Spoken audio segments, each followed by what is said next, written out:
Dear educators, it is my pleasure to invite you to attend the second International Teacher Professional Development Conference from chit-chat to academic fluency, language perspectives in the classroom.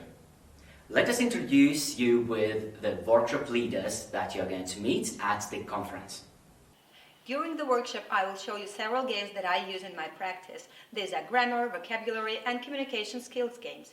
We will play, have fun, and I will answer your questions about how you can customize these games for the topic that you teach.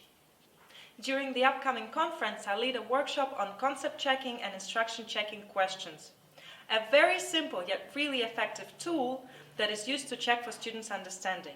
During the workshop, I'll share some tips and tricks on how to create effective questions that can be used as an instant assessment tool, will maximize the use of the language of instruction, increase students' participation and engagement. During my workshop, we will be playing different vocabulary games.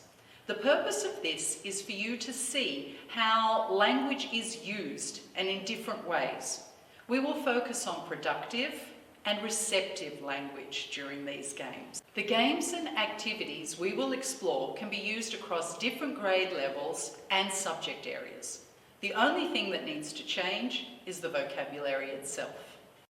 My workshop is dedicated to some gaming techniques.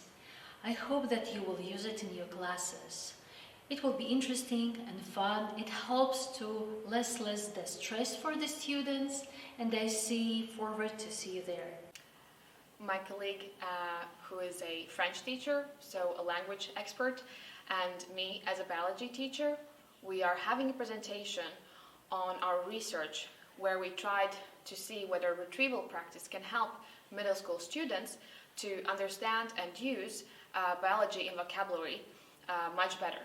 Save the date. The conference is going to take place on April 1, but you still have a chance to apply as the listener by March 20th. And see you at the Exupery International School.